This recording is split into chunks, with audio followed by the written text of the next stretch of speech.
I'm Andrew Doyle for GB News. I'm here with Bev Jackson and Kate Harris in their first interview since the decision.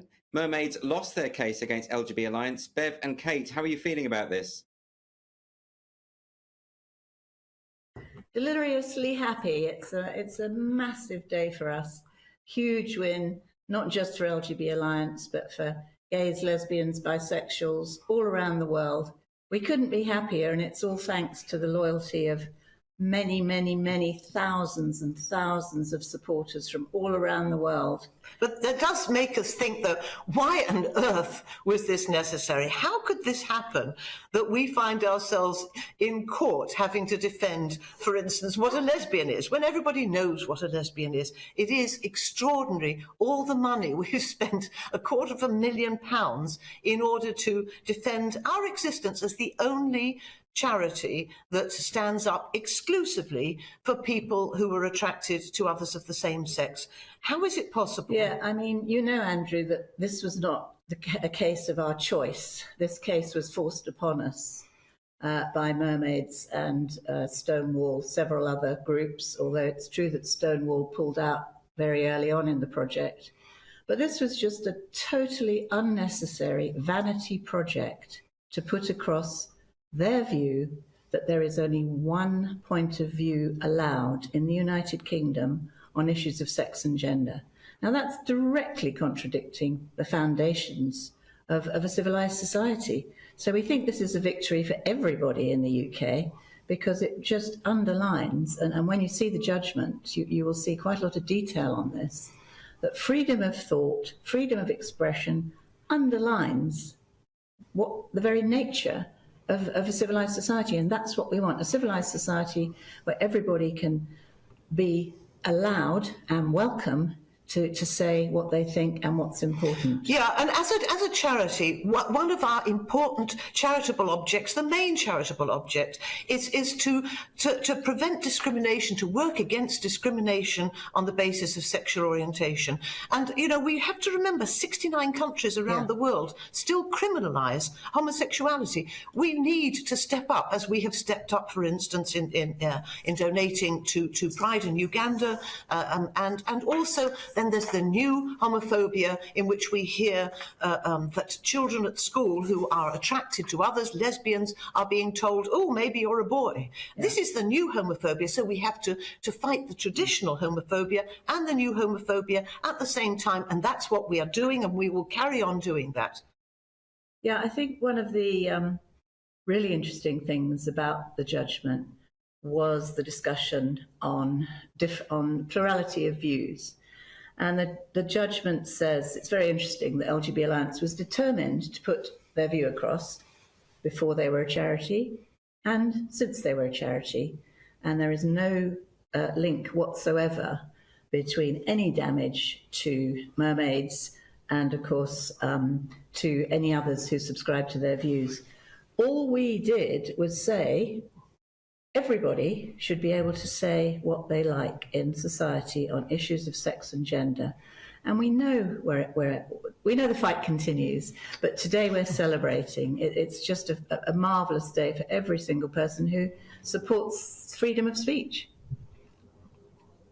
Bev and Kate, can you hear me at the moment? Yes, we can hear you. Okay, I just wanted to ask, so that people are clear about this, what precisely was Mermaids' objection? This is an unprecedented idea, one charity trying to strip another charity of its charitable status. What was their objection? Their objection, I think we can look at it in two ways, Andrew. The official objection was that we were not, we didn't fulfil the requirements laid down in the 2011 Charity Act, which is that you're solely committed to delivering on your charitable objects. The opposite is true. But the second underlying reason that they brought the case is because they wanted to knock us out of the park. We have torn up the script of all those who subscribe to what they call the LGBTQIA+ two-spirit community. We say there is no such thing. We will not be bullied into accepting extraordinary ideas that a child can be born in the wrong body. We will not accept an idea that says you can change sex, and if you're a boyish girl, you probably should, or a girlish boy.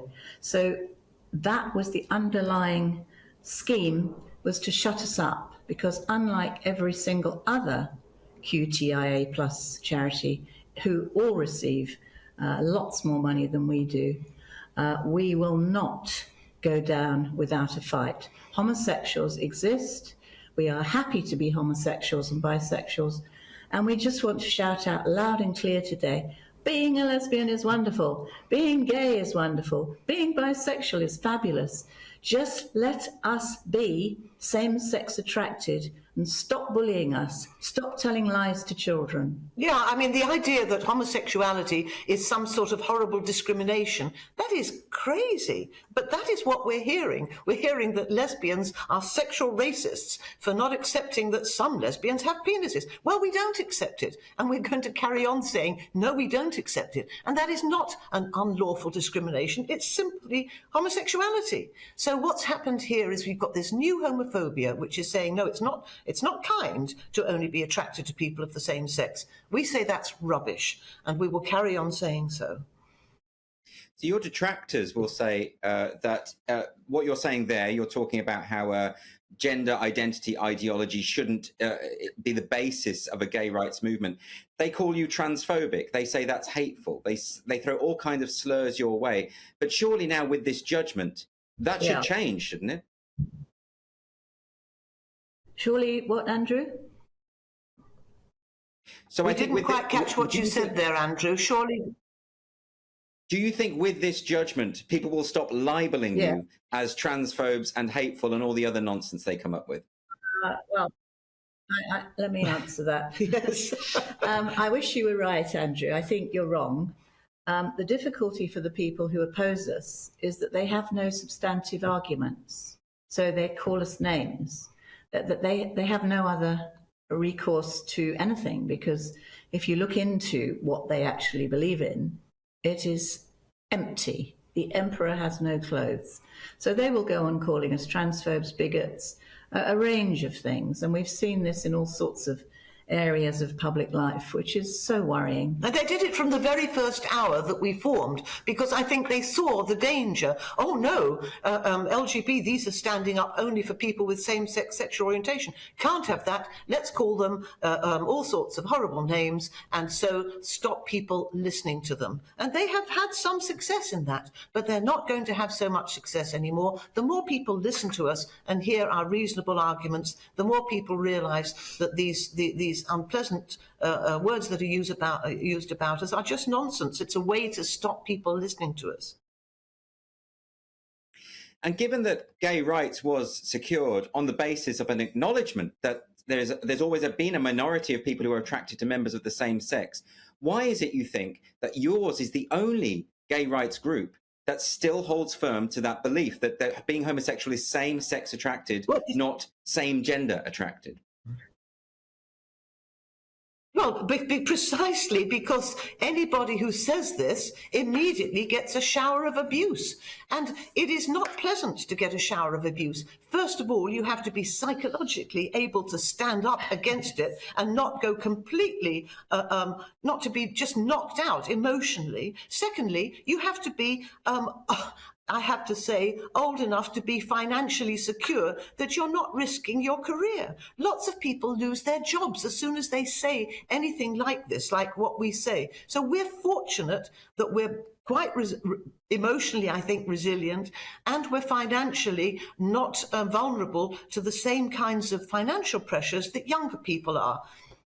But I would add to that, Andrew, that an awful lot of people have no idea that what they're supporting is harmful to gays and lesbians and bisexuals. So I see people wandering around with those awful progress flag lanyards. These people do not know what that progress flag represents to us. They do not know that by wearing that, they are saying that they think that a child may be born in the wrong body. They support experimental medicalisation of children such as me or Bev or you. Most of the people who support this awful ideology that is presented by Stonewall and Mermaids and all the rest of them think that they are simply being nice and positive. Well, and that is because they have rather cleverly, I have to admit, created this whole language, all these lovely words: be kind, be inclusive, progress, all these words which sound wonderful. Everybody wants progress. Everybody wants to be kind. Everybody wants to be inclusive. Everybody wants to embrace diversity. So they've got all these positive words which make it sound, if you don't go into it, as if they are promoting a wonderful ideology, or a wonderful just kindness, not an ideology, and that anybody who opposes them must be horrible right-wing bigots. Yeah. And that is how they have done it, and it's been quite effective, I have to say. But we are fighting back. We will recapture the ground, and we will recapture the language as well. Yeah, but you're right, Andrew. This thinking is everywhere.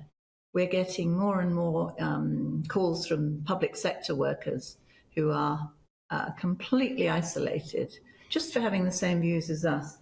And what we're beginning to wonder is whether it's actually time to have a full public inquiry.